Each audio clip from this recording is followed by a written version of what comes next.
Hi, everyone. Welcome to the first 5 Gyres State of the Union. We're going to give folks 1 or 2 minutes who might be transitioning from other Zoom calls, and then we'll get started. So thanks for coming, and hang out for a minute, please.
Welcome again to the folks who just joined. We're going to get started in about a minute and a half and let a few more people join. So thank you. Welcome, Clean Canteen.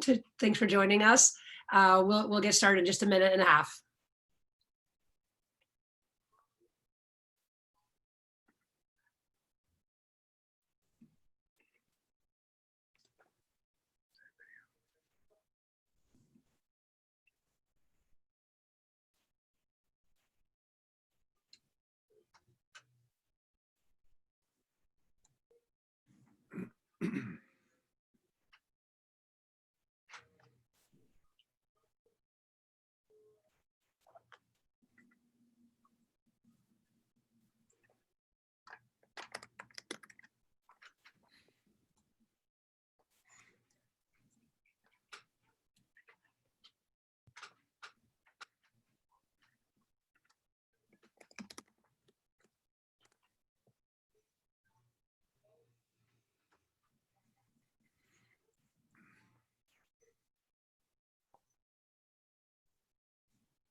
There's one question if this would be available for later viewing, and it is being recorded and will be posted on the 5 Gyres website. So this will be available for later viewing. No need to take notes.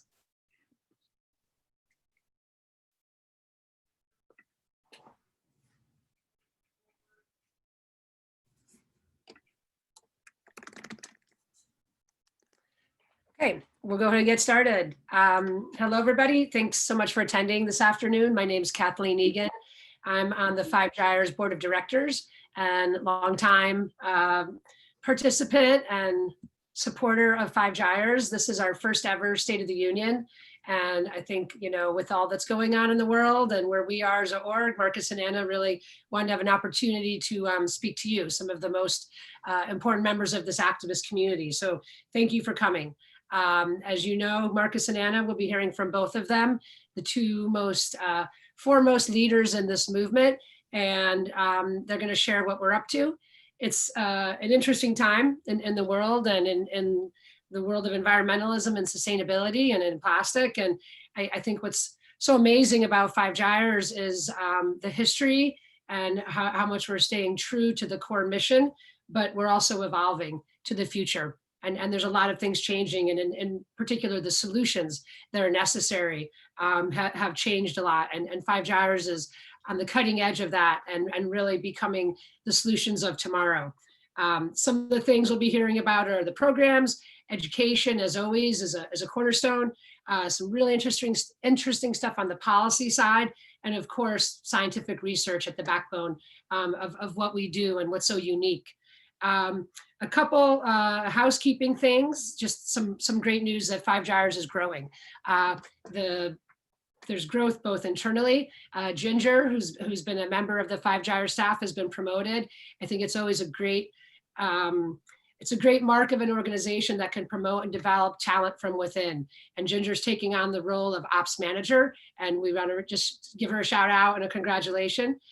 We've also brought in, a new resource to work on an education program that Anna will share, Alicio. So we're really happy to have new people participating, and maybe even more important for you and your networks, there's 2 openings. So Five Gyres is adding a manager, first ever manager of science and innovation, who will get to report directly to Marcus and become half the science team. So it's a really awesome opportunity for the right person who can advance this cause from a scientific research standpoint, and then also a social media communications person. So more than ever, it's important to get the message out. And those are 2 positions. If you know folks, or if anyone on the call is interested, please reach out. And then finally, we're happy to take questions during this session. So go ahead and use the chat box. I'd say put your questions in as you have them, because it is a little bit of a first come, first serve. And we're going to save some time at the end to answer those questions. So without further ado, I'm going to hand off to the founder and executive director of Five Gyres, Anna. Well, good afternoon, everybody, and co-founder, because my other co-founder is sitting here with me. So as many of you know, I'm Anna Cummins. I'm one of the co-founders with Marcus, and I can't tell you how much we appreciate you being here with us today. We know that everyone has many competing digital priorities. Our 8-year-old is in the next room doing her own Zoom, so we're so excited that you chose to be here with us today. Now, we're all here today because we are part of a community of people who are working together around the world to find solutions to this major global challenge, and that is the pollution of our marine and terrestrial ecosystems, our wildlife, our consumer products, our communities, and even our own bodies from plastic. And we're also here because we believe that good solutions start with sound science. And that has always been the cornerstone of our organization, Five Gyres. We're going to hear more about our current and upcoming science work from Marcus in a couple moments. So since starting this journey with Five Gyres 10 years ago, we have learned so much. And when I say we, I don't mean just Five Gyres, but our colleagues, our partners, our collaborators around the world. We have learned that ocean pollution is one part of many, many impacts from plastic as part of this continuum from fossil fuels. So we've learned that plastic harms at every step of that supply chain, from extracting fossil fuels to producing products to their downstream impacts. But we've also seen that as we've gotten better and better as a community at identifying the sources of plastic pollution and the harm from plastic pollution, we've seen a divide emerge. And we've seen that on the one hand, we have a community of NGOs, activists, scientists, and policymakers that feel strongly that the solutions to plastic pollution are with source reduction and with extended producer responsibility, ensuring that companies take responsibility for their products. Essentially, we're pushing for making less plastic in the world. And then on the other side of this divide, we have industry that is pushing sometimes misleading technology solutions, things like advanced recycling and chemical recycling, things that ultimately don't require them to reduce their production of plastic, but allow them to continue making increasing amounts of plastic. And we feel as an organization, having seen what we've seen around the world for the last 10 years, we have seen evidence of plastic pollution in virtually every compartment that we've ever researched. And we'll hear more about this from Marcus. From the polar regions to terrestrial ecosystems to the bodies of many animals to our own human bodies. So we feel strongly, having seen what we've seen, that the solutions must involve source reduction, must involve finding new systems and new materials to get away from fossil fuels. So I want to share briefly a little bit about our journey around the world and what we've seen before Marcus takes us on a scientific journey. I think, as most of us on this call know, we live on an ocean planet. Now, I've always known this, but it wasn't until starting to cross oceans that I really got a sense of the scope here. So our planet is predominantly ocean, and our currents, our climate is really regulated by a lot of the oceanic systems. Some of these are these massive systems that we call gyres that are comprised of the rotation of the earth, prevailing winds and currents. And you can see in the southern hemisphere, they rotate counterclockwise, and in the northern hemisphere, these currents rotate in a clockwise fashion. And so we've seen that floating plastics from land winding up in these gyres get broken down by UV light and wreak havoc on ecosystems. And we know that over the last 50 years and projecting forward into the future, our production of plastic has increased exponentially from very little back in the 50s and 60s. You can see that upward trajectory of a 20-fold increase over the last 50 years. And those numbers are expected to double or even triple by 2050.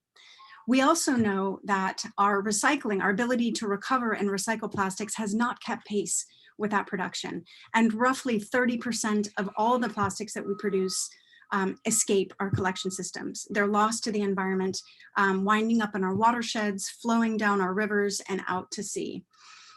Once in the oceans, it's been the ultimate tragedy of the commons. Now, the science actually does date back as early as the 60s and 70s. Scientists were beginning to see evidence of problems with plastic in the ocean.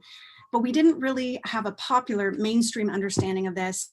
One person who really helped put this on the map is our friend and colleague, Captain Charles Moore. I had a chance to join Charlie on an expedition in 2008. This is where Marcus and I got engaged. I'm sure many of us who know us know this, know our origin story of getting engaged at sea.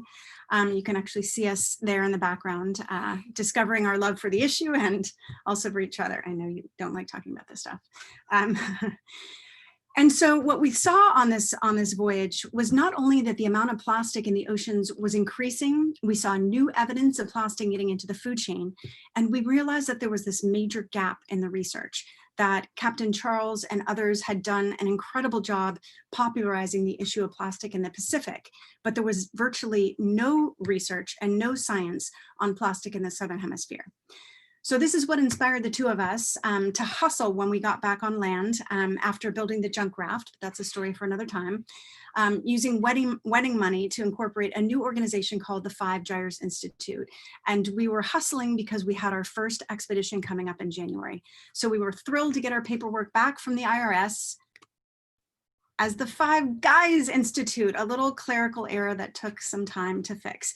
But anyway, we were off and running on our first set of expeditions. And what we did was we invited people to join us. We invited different stakeholders from other scientists and policymakers, CEOs of corporations, some of our brand partners, musicians and journalists, all kinds of people. And really this was the birth of our ambassador program, which today includes 1,800 and rising ambassadors, people who are really engaged to drive change in 64 countries around the world.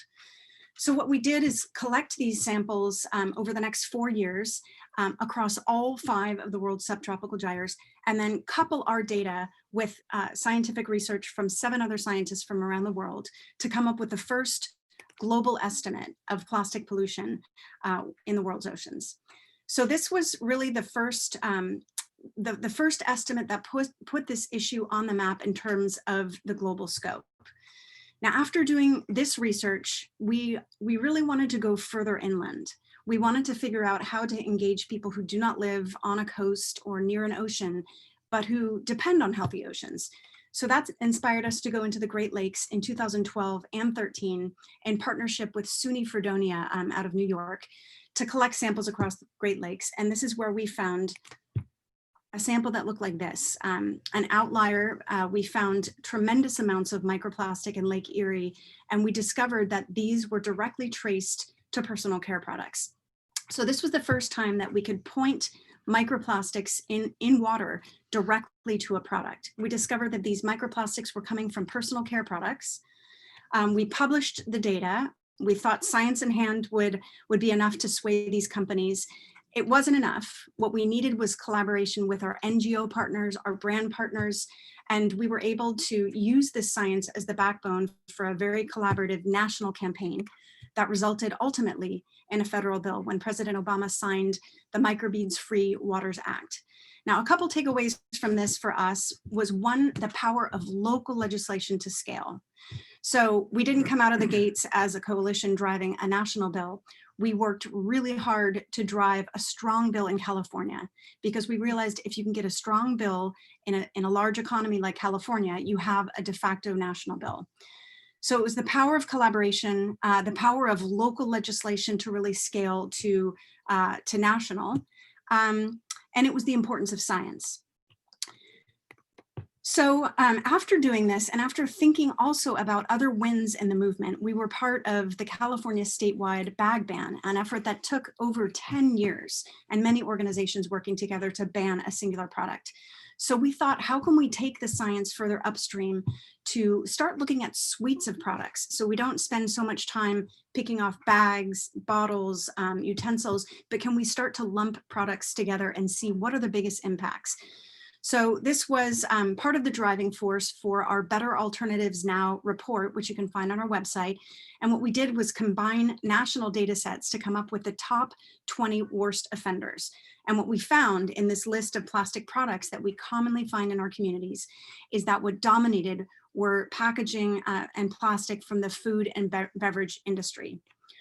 We also did in this study another component, which was looking at the effectiveness, the efficacy of bioplastics. There are all kinds of marketing claims out there claiming that we should simply just replace this food and beverage packaging with plant-based plastics. So we took 20 different products in 2 sets, buried one set in our backyard compost, the other under Captain Moore's boat. And after 2 years, we looked at the breakdown. And this is what we saw, that most of these products were virtually unchanged after 2 years in both a water environment and a terrestrial environment. One really interesting one, well, actually going back for a quick moment, some of the products that did break down completely, one product, you can see this blue cup in the bottom left-hand corner, that was a material called PHA. And Marcus is going to talk more about this in our next set of going deeper to see, could PHA be a functional alternative for some common plastics? This one I think is really interesting as well. You can see the PLA, which is another bioplastic you'll commonly see virtually unchanged after 2 years. But the compostable cup below, the paper has disappeared completely, and what remains is the plastic liner. So really important to know the full life cycle of these products and to understand that even if something is labeled green, it does have an impact. And so what we're seeing emerge is a trend in the global community to put more effort behind comprehensive bans, to not spend so much time picking off products one by one, but to look at suites of products, to look at banning single-use plastics overall. And this is also part of our thinking with a project that we've called Trash Blitz. We piloted 2 years ago in Los Angeles.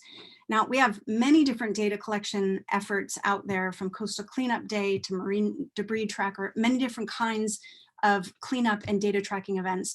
What we wanted to do with Trash Blitz is A, make it really easy for people, and B, make sure that our protocols would align with other protocols so that we can harmonize all this data and actually take these big data sets and come up with some analysis and some answers. So we piloted this in LA. Again, we saw that the dominant material was related to food and beverage packaging. And this is really a way to get better and better at identifying the source of plastic. We know it's coming, a lot of it is coming from land. So how can we identify the hotspots of our cities? And we have plans to scale this program around the world. In fact, we're doing just this week a Trash Blitz in Denver that we can share a little bit more about. Now, as a movement, we've been seeing some new trends and some new data and some new movements emerge that are shifting our thinking about plastic. First was a groundbreaking series of reports by CIEL, the Center for International Environmental Law, called Fueling Plastics. And if you haven't read this, I highly encourage you to check it out.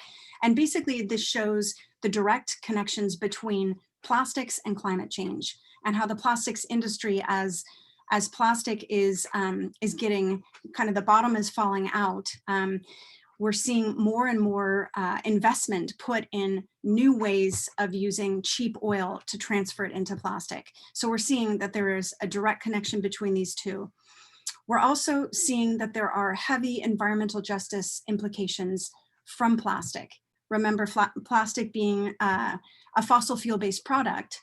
You can see here on the right, that's a photo I took right here in my own city of Los Angeles. And here you can see that where we extract and refine our fossil fuels is inevitably cited in marginalized communities and communities of color.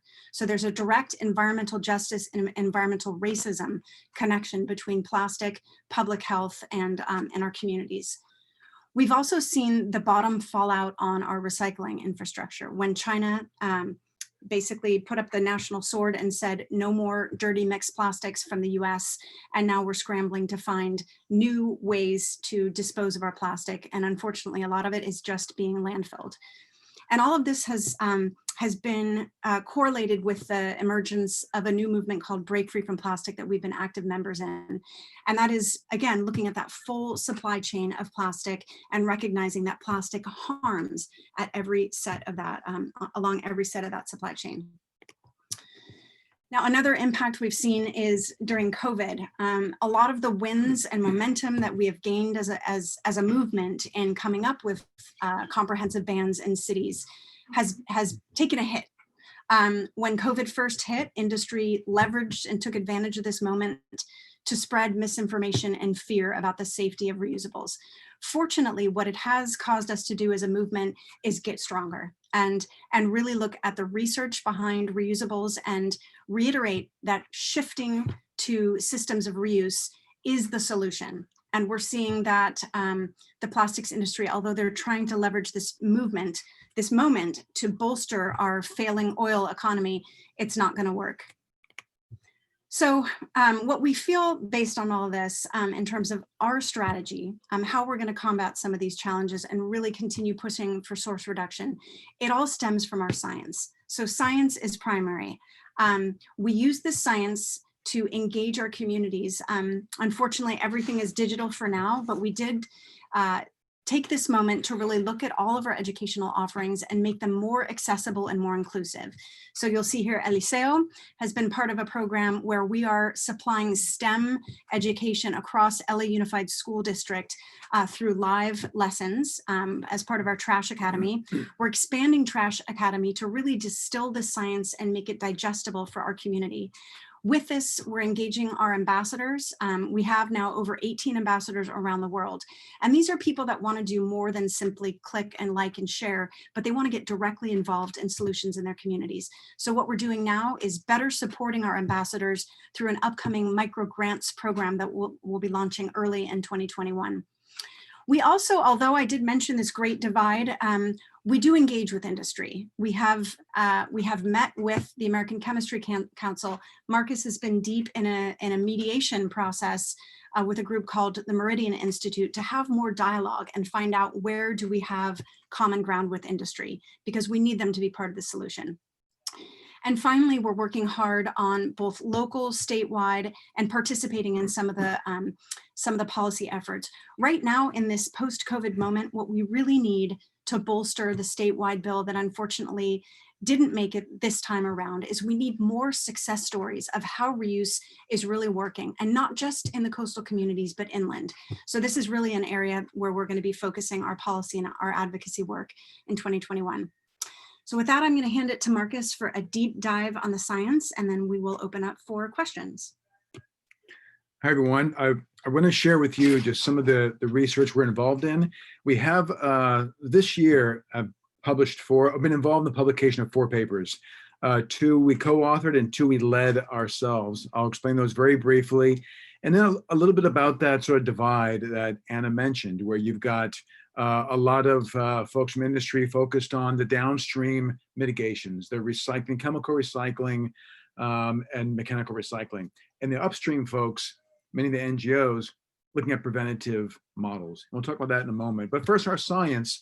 A lot of fun papers have been involved. This is one that we published ourselves. We led on this based on an expedition we did a few years ago to the Arctic.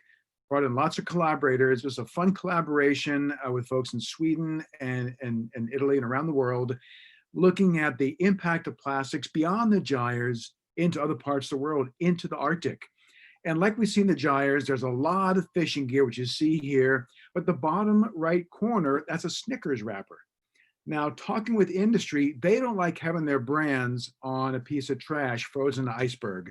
So this is a chance where we've leveraged the science we've done to then engage with folks and say, here's the alternative. We know what your bottom line is. You don't want this this bad brand imagery, what can we do? What's a better material, a better way of delivering your goods without the legacy of waste? That paper was published a few months ago. This one just recently in Science, an amazing collaboration of some of the top scientists in the world working on this. And it was looking at projecting to the future. Knowing that plastic production is going to increase, and that increase is coupled with a rising population of people, a rising middle class around the world, more demand for goods.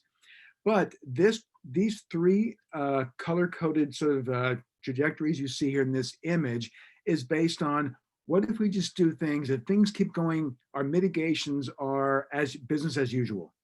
What if our mitigations are ambitious, which is kind of things we're talking about now?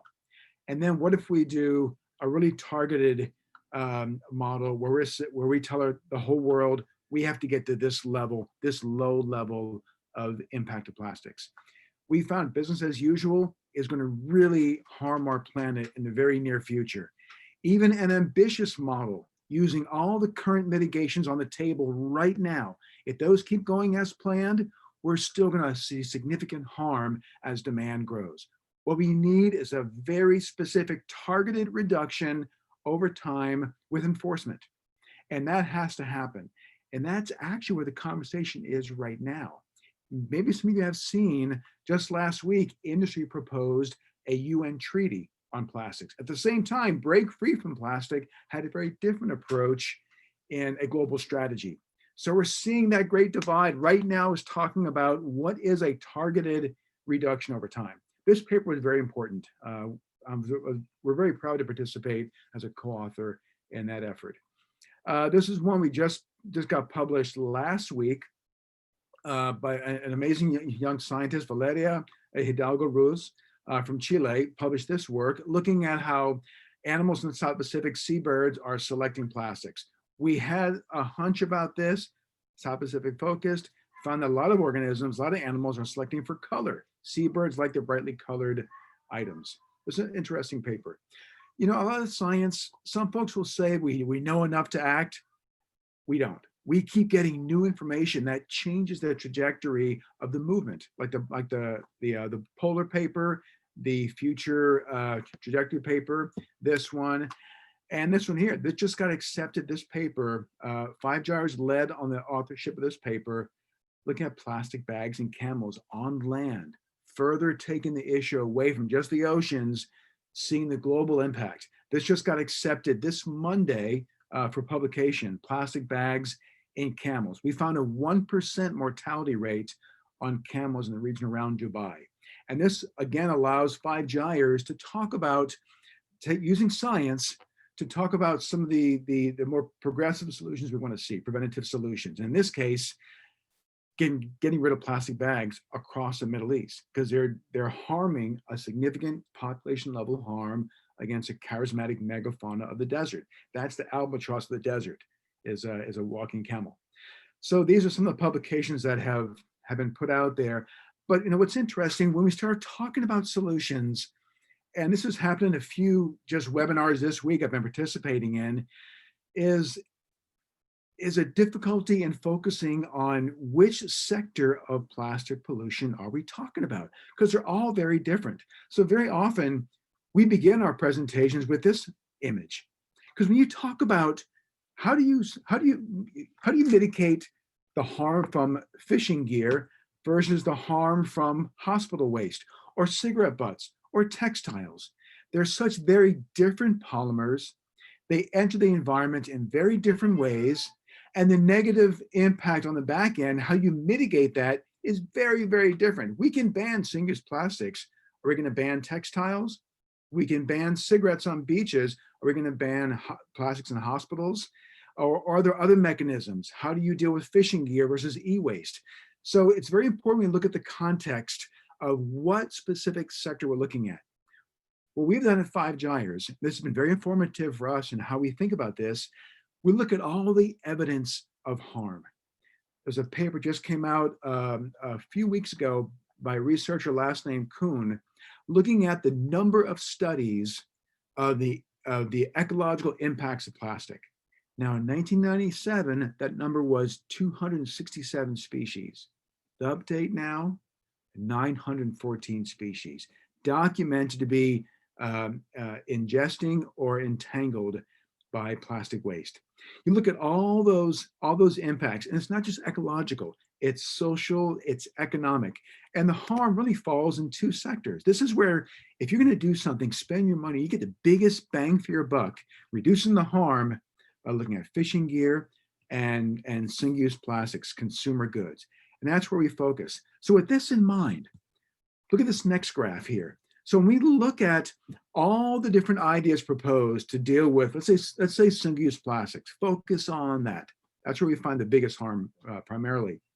You can look at cleanup on the remediation side, or chemical recycling, mechanical recycling, consumer education kind of in the middle. Then on the prevention side, what the NGOs advocate for is the zero waste cities, letting cities getting good at sorting and managing waste when it's really sorted very well. Material solutions, innovative materials, and design solutions, very innovative ways of packaging and moving goods without plastic, without waste. And I can tell you, when you look at those two recent documents, the industry's proposal for a UN treaty and Break Free from Plastic NCL proposal for a global strategy on the prevention side, they're both camps. You can put them squarely on this document. You could put industry on the cleanup side and recycling side, and the global NGO community right here, looking at zero waste cities, material solutions, design solutions.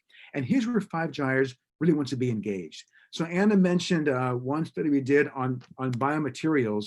We looked at PHA with one little blue cup. You saw in one of Anna's earlier slides. We had that little blue PHA cup made from polyhydroxyalkanoate with like a bunch of PLA materials, polylactic acid. PLA is a common bioplastic. You've all seen these eco cups. PHA is new and emerging. In our earlier study, the one item to really disappear completely was PHA. Now we're going to do another study, PHA focused. Really look at how PHA behaves. I was just talking with two companies yesterday and this morning. I had a meeting with Cove Bottling Company. They're making a PHA water bottle. We had lunch yesterday here in Culver City, talk about taking their bottles and caps and putting them into the ground for a year and a half, putting them into the ocean for a year and a half, in the desert for a year and a half. So we're going to take a dozen PHA products, put them in 6 environments, and a year and a half from now, you're going to see a very visual with photos and video really showing what does degradation mean for this new biomaterial. That's where Five Gyres applies science to a solution. Another big project we're working on, so my last slide of the science update, is looking at the global estimate that we did. Anna showed what we did 5 years ago. And that was a very well-referenced paper, 5.25 trillion particles from 250,000 tons of trash in the world's oceans, the first baseline study of the distribution of ocean plastics. Now we have so much data. That earlier study was based on less than 2,000 data points in the world's oceans. We now have 13,000 data points. Now we can look at a trend analysis. What did the ocean look like back in 1975? What's it look like today in 2020 in every 5-year increment in between? When we take all this data, and now I'm working with Martin Thiel out of Chile, Wynne Cowger is doing a lot of work on the modeling, Chris Wilcox out of Australia. We have Charlie Moore, as you know, Robert Day, first paper on the North Pacific gyre back in '85, he wrote it. Ed Carpenter, first paper on plastic in the world's oceans ever, 1972. He's a co-author. We have all these OGs of the plastic science world on this paper. It's going to be phenomenal. So that sounded like Trump, didn't it? Sorry. Marcus. So we have this timeline here. No, you So don't. I got it. It's going to be amazing. Marcus, as a Sorry. 501. I know. I apologize. We have this timeline of plastic impacts over time, and what we find is that, you know, between 1975 until 2000, the last 25 years of last century, we saw that the increase of plastic in the oceans, it was increasing. It was very slow. In the very last decade of the century, we had a cluster of mitigations from the UN to MARPOL, Annex 5, a bunch of these mitigations. And we think that kept the global accumulation of trash in the world's oceans, it kept the increase kind of slow. But then post the millennia, in the last 20 years, we've seen this rapid skyrocketing increase of plastic production as well as loss to the ocean, accumulation in the oceans. So what we're doing this paper is we're showing that increase, and we're also proposing what would it take over time to decrease ocean concentrations in the next 10 years. What it would take, and our modeling shows that reducing coastal emissions, and that means getting our cities, applying something like MARPOL, which was about, MARPOL ended any boat, any ship, anywhere dumping any trash, plastics in the oceans anytime. It was a comprehensive global treaty. What if we applied MARPOL to cities? Something called like Terrapol, terrestrial pollution agreement, where there was a zero tolerance for plastic emissions from cities. If we could do that, our modeling shows in 10 years, we would get those ocean concentration levels down to around what it was like in 1970s, early 70s. So once again, it's Five Gyres taking science and applying that to the solutions we want to see in the world. Not in there.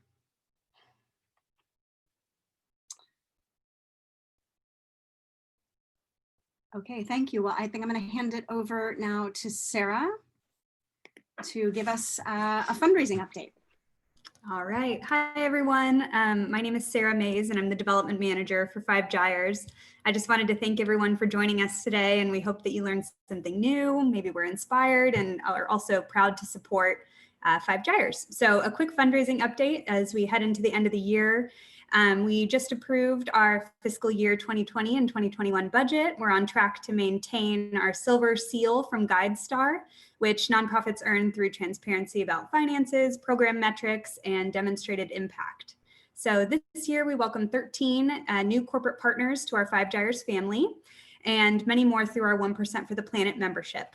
So we're really lucky to be partnered with brands and companies who care about plastic pollution and making steps toward real change in their products, employee behaviors, and consumer mindsets. So to all of you who've supported Five Gyres, thank you.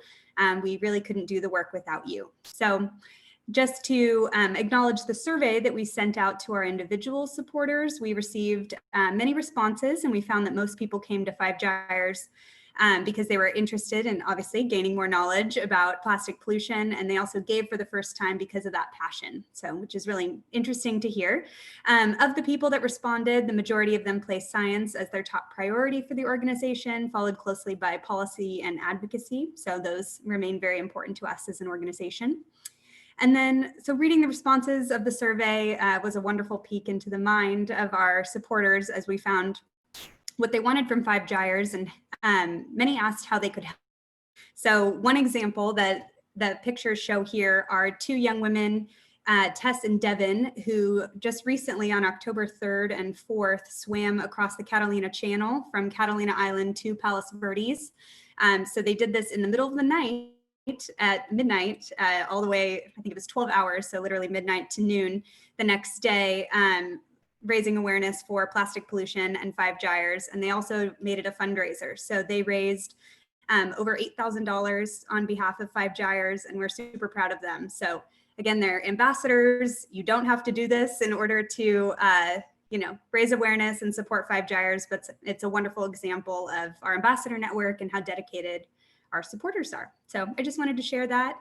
As we go into the Q&A portion, I hope that you all are ready for that. Kathleen is going to kick it off, and we might even be able to do some live questions as well. So thank you so much for your support, and let's do the Q&A. Great. Yeah. So I also want to invite Kathleen, given your deep knowledge and expertise of corporate responsibility, there may be questions that are applicable to you as well as our board chair. Happy to do it. Yeah, we had a few questions in the chat, and I think I'll start with Allison's. That maybe scroll back a few slides to the camel. Allison, would you want to unmute, or would you like me to just ask the questions for you? Good morning, everyone from Australia. Thank you so much. That's a really powerful image. In a lot of my classroom settings, I focus very much on the impact on marine animals, but I've just realized that this is a massive part of what I don't show the kids. Where is this photo taken? Who took it? Tell me everything you know.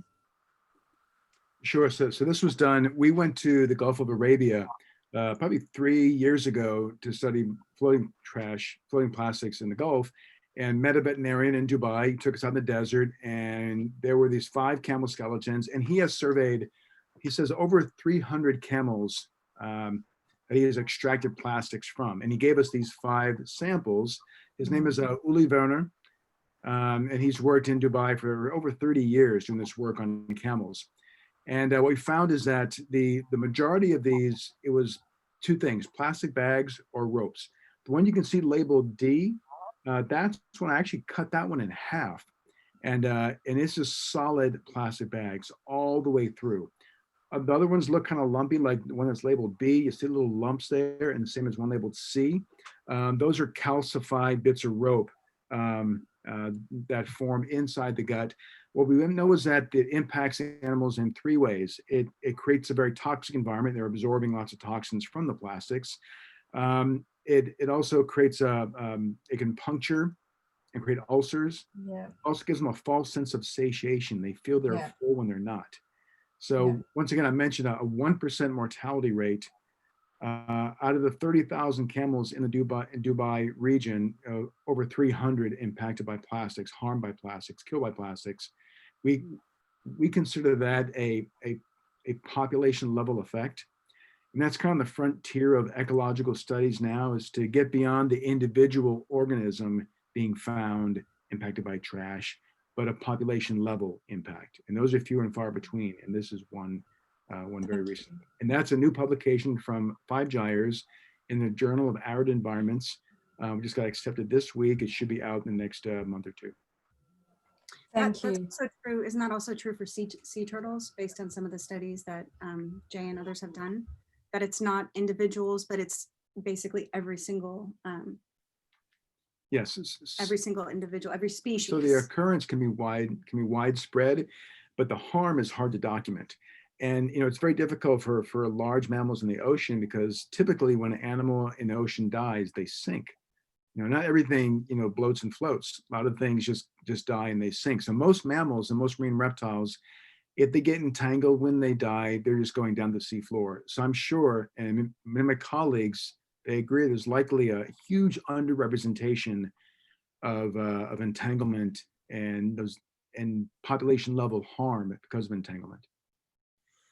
Great question, Allison. Thank you. And thanks for teaching this. It sounds like you're a teacher. Thanks for bringing this to the next generation. The next question was from Lisa. Lisa, would you like to unmute? Hi, sorry, I'm not going to show you my video. I'm actually trying to multitask, and I'm putting together my rotary composter that Anna really goaded me into doing, and I'm really excited about it. But so a fair amount of, as I understand it, a fair amount of the plastic pollution that comes from households, as well as commercial laundries, it comes in the form of these microfibers. And I actually had an experience a couple of years ago asking the Patagonia CEO, well, what are you doing about this? And she paused for quite a while and said, well, we're working on it. So while they're working on it, the shedding is, as I understand it, a massive problem. So are there filters that can be put onto washing machines? If not, is anyone working on that? What can be done about this problem? Yeah, it's an enormous problem. In our study from, and hi, Lisa. Great to Hi, have you. Anna. Recognize your voice right away. The study that we did in the San Francisco Bay last year with Carolyn Box really accentuated that issue of microfibers and pollution. There are consumer-facing solutions that range in their efficacy. In fact, our colleague Chelsea Rockman and some of her students did a study on what percentage of fibers are captured with things like the Corabol and the Filtrol and some other of these consumer-facing solutions. There has been conversation to come up with pilot legislation in a city, and Santa Cruz has been the main city looking at this. It hasn't yet come to fruition, but to come up with new laws to mandate that across the board, new residences have built-in filtration systems as well as commercial. Marcus, you've been doing a deep dive on this with the microfibers expedition that is now postponed to 2022. It's really difficult to, if you think about on a global level, how many people are using these materials, how many people don't even have access to washing machines, to come up with a consumer-facing solution. It's also difficult to imagine that we're going to, switch over completely to natural fibers. This may be one area where PHA has some promising future as well. And PHA is that material that we are going to do a deep dive on as relates to agricultural film mulch and some common disposable products. But there are textile applications as well to PHA in the future. But do you want to comment on some of the engagement with industry on this? Well, we had proposed an expedition to actually go up and down the coast from LA to San Francisco and back in a tall ship looking at microfiber release from some of the watersheds along the California coast. At the same time, on those vessels, like on our past expeditions, bring some leaders in the industry on board, along with scientists and NGOs engaging on microfibers, and just talk about what are the range of solutions, everything from, you mentioned filters on wash machines, filters on dryer exhaust at laundromats, where we think that's a lot of where airborne microfibers are coming from. Then also on the upstream side, what are some of the novel ways of designing textiles, getting rid of fast fashion, using single fiber? I met some engineers that they said you can make one garment from one single fiber, gets woven back and forth. A couple miles of fiber makes one t-shirt. So to bring all those experts together and talk about what are the solutions going forward to minimize the impacts from microfiber waste. And I guess as I think about what questions, guys, is okay to yeah. All right, we'll shorten our answers. Sorry. Okay. That's okay. We have a lot queued up, and I think, is it Rachel has an exhibit there? Do you want to share what that is, Rachel? Yeah, sure. This is from Wexco. It's the Filtrol. So Five Gyres was a recipient of some corporate partnership, and then inside it captures all your microfibers and lots of other gunk. So this is something that's not perfect, but it is capturing every wash. Just an example. Michelle, I love that you just happen to have that. I went to get it in my newborn baby. Yeah. Great, thank you. Okay, Kei-san, you're up next. Would you like to unmute? Sure. Hi, everyone. Hi. Thanks for taking the question. I really appreciate the presentation. So my partners and I own a group of restaurants, and we are always trying to use our restaurants to lead the way in terms of sustainability and ethical dining. And with the reality of COVID, our dependence on to-go packaging has gone through the roof. And obviously we don't use plastic bags. We don't use conventional plastic containers for exactly the reasons that were discussed. But it sounds like most of these bioplastics are also not great options. And I'm just wondering if you have any guidance for restaurants right now during the pandemic, how we can minimize our impact. Absolutely. Can I ask what city you're based in? I have restaurants in San Francisco, Honolulu, and Vegas. Okay. San Francisco and Alameda are both doing some really interesting pilots. So this is sort of a longer term answer to your question. I know your question is, what can we do right now? A number of restaurants in both San Francisco and Alameda are engaging in a pilot project to collaborate with a company called Dispatch Goods that does reusable ware for to-go packaging. So it'll be really interesting to see how this plays out. I think it'll be sort of a membership model where people can pay a deposit, get their reusables. I think this is the future of where we're going. In the shorter term, though, since dining in is not an option, you know, there are a lot of challenges with bioplastics, but there is fiber-based compostable ware that in the short term is slightly more expensive, but ultimately moving first to compostable, and I would avoid the bioplastics and look to fiber-based, paper-based compostables. And then in the longer term, we've got to get away from disposable as much as possible and move to reuse. We're hopefully going to be engaging in a pilot project here in Los Angeles with a number of inner city restaurants. A lot of times these pilots happen in more affluent coastal areas, and we just applied for some funding to support to work with some of our environmental justice partners to try on a pilot project like this. Can we demonstrate that it doesn't cost any more for restaurants? Can there be positive PR benefits that might even increase business? And we understand that right now restaurants are extremely hard hit by COVID. But be happy to get your information and follow up with you after this.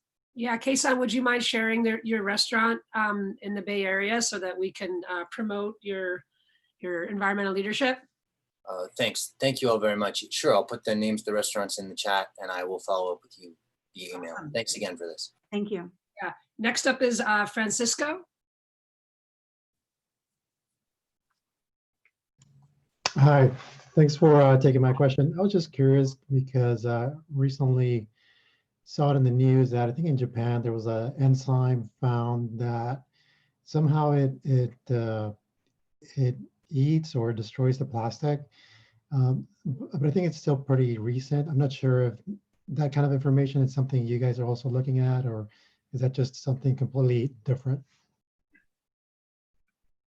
I haven't read that report. I can say that a couple of times a year, for the last decade almost, we've seen papers that describe different enzymes or microbes that can eat conventional plastics, polyethylene, polypropylene, PET.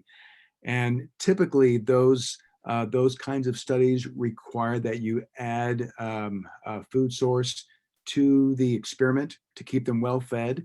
I would also, I often ask, and I had this engagement with some of the author of those papers, and it got kind of testy because we were talking about where the application is. It's great science, good to have the knowledge, but how do you apply it to the global problem? Right. If you were to apply a microbe that eats plastics into the environment, you've got a lot of boats and fishing docks and NOAA buoys and all the stuff out there already, and you want to release a GMO microbe that eats those.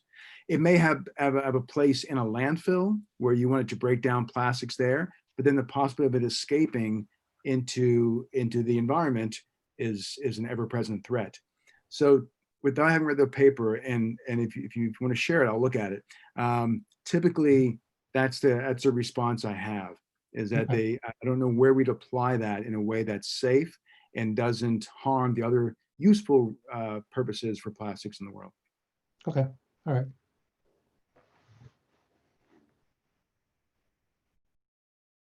Sorry. Thank you, Francisco. Next up is Julie Moeller.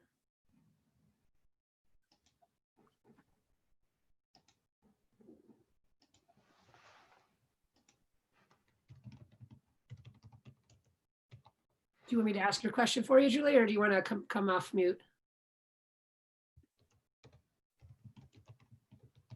Am off mute. Okay, hold on. She is off mute. I will tell you the question. Do you collaborate with anyone in Chicago regarding the plastic in the Great Lakes? We did work with Sherry Mason. She's now in Erie. We worked with the Alliance the of Alliance the of Great Lakes.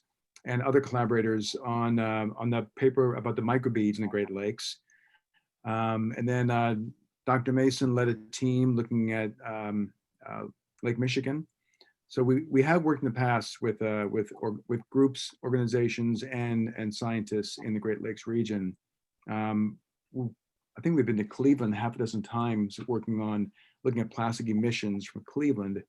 So yes, we have in the past, not in the last couple of years, but we have before.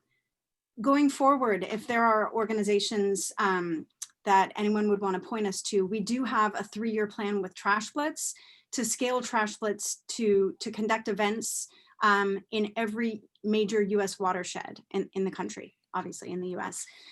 So working in the Great Lakes is definitely higher on our priority list. And we're going to be taking this project in phases. Phase 1 is really going deep on engaging with partners in the different watershed regions. And we would love to reconnect with anyone in the Great Lakes. So that is definitely on our year 1 agenda. Great. Okay, Sarah Woodward.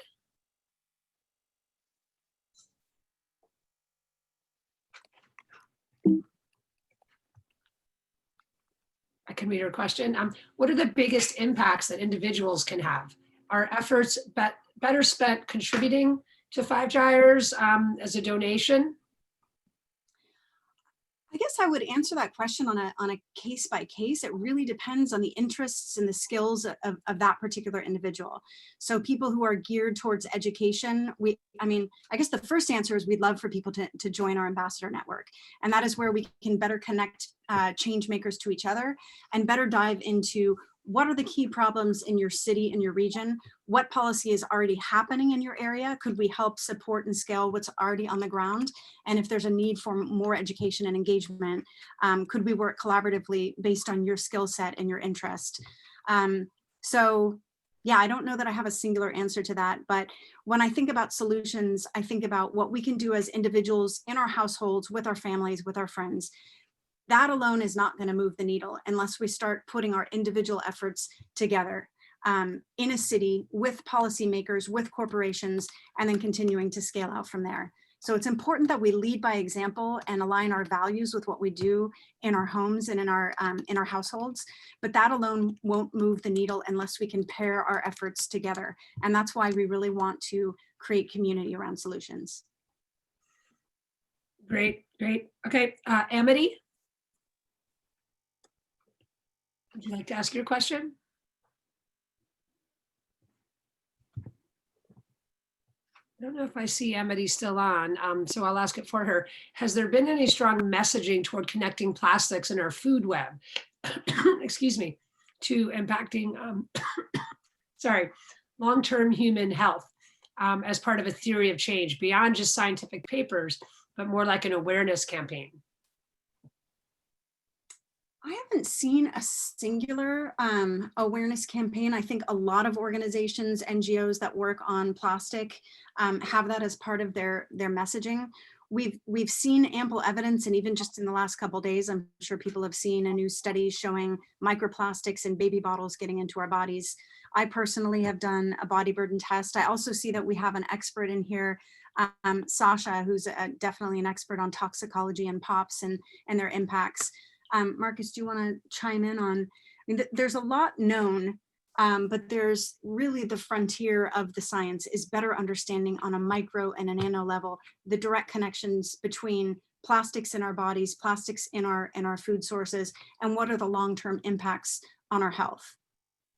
There was a great conference on this called Unwrapped in the last 2 years in Santa Cruz with a number of organizations from Europe, the Food Packaging Forum and Upstream and others who are really trying to better highlight the human health connections.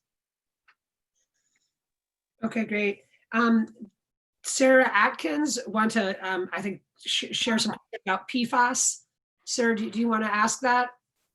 It was more of a concern. Hi, this is Sasha Adkins from Chicago. So to connect with Julie, I have a student who is researching the uptake of perfluorinated compounds. These are the Teflon chemicals, the nonstick. They're technically a synthetic polymer as well. And as these molded fiber, a lot of them are called compostable. They break down and it transfers into the soil and is taken up by the food that's then grown in the soil, amended with that compost. What we're seeing. So there's a lot of health concerns about PFAS, and just a caution when you're looking at paperboard containers, the FDA is saying that short chain PFAS is safe, and that's really questionable. So it's worth looking into before making that choice. That was all. Thanks. Yeah, I've definitely seen some of that, and I know San Francisco is taking real leadership on certifying, compostable foodware that does not have PFAS in it. And that's why, we really push for reuse. And that's why in the presentation we mentioned that really all disposable packaging has a footprint. There are problems with the bioplastics. There are problems with the compostable ware for exactly the reasons you talk about, Sasha.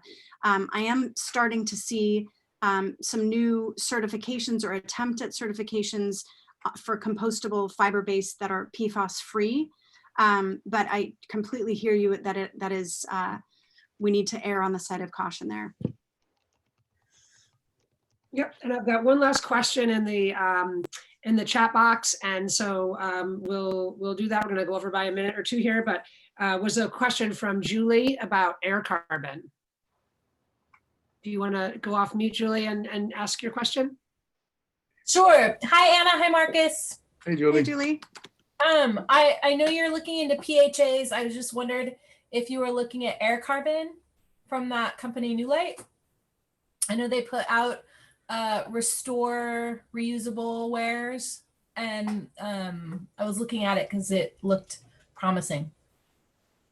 I know that they actually, I just sent an LCA from New Light to a colleague this morning, and I went to go see their plant maybe 3-4 months ago. They were around Huntington Beach. They are one of a very small handful of companies making PHA. So New Light Air Carbon they're actually making a PHA out of it, and it has and it's carbon negative in the LCA that they created. We believe that PHA is going to have a place in the future as a material, especially for thin film packaging. So yeah, New Light is making straws and utensils. They're going to send us a box of 400 straws for our upcoming biodegradability test. The challenge that the PHA manufacturers, New Light included, and Danimer Scientific and Mango Materials, Full Cycle Bioplastics, is that they can't make enough right now. The demand is so high. Danimer Scientific just announced they're going public as a company.